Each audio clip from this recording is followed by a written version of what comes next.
Welcome into the PFF studios. Austin Gayle here with Mike Renner, the host of the 2-for-1 Drafts podcast. Make sure to subscribe and listen to that. But today, we're continuing our draft profile series, and we got Henry Ruggs on the board right now. Ran a blazing 4.27 40-yard dash at the combine. Really do love this player.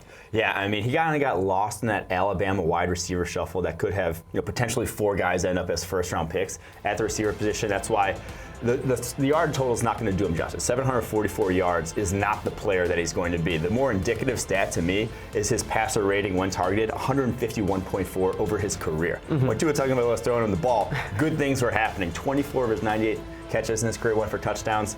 The guy is an explosive weapon. He is a home run threat, and he's more than just your pure deep speed guy. This is more of an all-around receiver than a lot of the deep threats we've seen in recent years. All of the rate stats are absurd. His touchdown numbers, yards per target numbers are honestly insane. And with him, dive into the specific positives with Henry Ruggs. I know he's a deep threat. I know he has the speed, but he's also a pretty good route runner. Well, there's speed, and then there's Henry Ruggs speed. Like, he's on another level than even fast guys in the NFL. No one's going to be able to stick with this guy, reminiscent of almost Tyreek Hill in terms of just like, if you got a slower-ish cornerback on him, you're toast. You cannot match up with him one-on-one in man coverage, so he's going to predict coverage or sort of dictate coverages at the next level. And then unlike a lot of pure deep threat guys who are going to get behind the defense, but then where am I going with the ball? He has good ball skills. Only 5 drops on 103 catchable passes. Over 10-inch hands. Yeah, that's going to translate at the next level. And then just yak monster. 9.0 average yards after the catch for his career. Wow. One of the highest rates. I think it's the second highest in the entire draft class at the receiver position. I mean, just explosiveness personified. If you go watch his basketball highlight from back in high school, it is out of this world. He looks like Russell Westbrook, and he's only 5'11". The dude is pretty legit in terms of what he brings to the table from an explosiveness standpoint. I mean, there are so many positives in his game. He's a top 10 player on PFF's latest draft board for good reason. Yeah. Route running, ball skills, speed. But what are the cons in his game? What are the negatives if you had to bring up some? He can be sort of a one-speed route runner, and if he's going deep, he's going to fly off the line of scrimmage and not sort of set up the cornerbacks that he's facing. And so he doesn't necessarily get open as much as some other wide receivers who will vary their speeds up as route runners. He still has to learn those sort of nuances of how to set up defensive backs. Contact, if he does, if you have a strong press man cornerback, he gets his hands on him, it's over. He doesn't fight through contact very well. He is undersized, only around 190 pounds.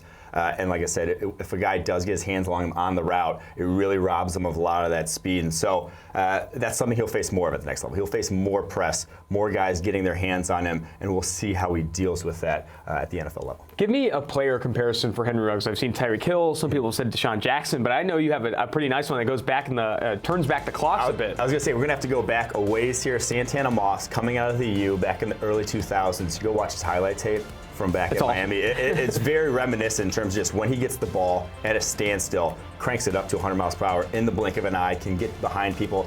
4.3 140 for Santana Moss coming out, 4.27 for Ruggs, 42-inch vertical. Those are the exact same numbers coming out for Santana Moss. And he had a few thousand-yard seasons. He was kind of ahead of his time in terms of offense coordinators have learned how to use speed better nowadays in terms of more 3 wide receiver sets. You can get that guy off the line of scrimmage, get him free releases, and then use that downfield speed to attack safety. Santana Moss had to line up, as that X, one-on-one, facing press coverage when you could contact more on the outside. Wasn't nearly as effective as speed is today. So Santana Moss, a guy a little ahead of his time. I think we could see Henry Ruggs outperform Santana Moss over the course of his career. I really do love that comp. Give me the bottom line on Henry Ruggs. Where do you see him going in this upcoming draft, and where do you see his production at the next level? This is a modern wide receiver weapon. This is the guy who you move all around your formation, and wherever he's going, whether it's pre-snap motion, whether it's jet sweeps, fly sweeps, things like that, defenses have to account for, because like I said, you cannot match up with him one-on-one with a slower cornerback. You can't get him paired on a linebacker or a safety and think you're going to win that matchup with how explosive he is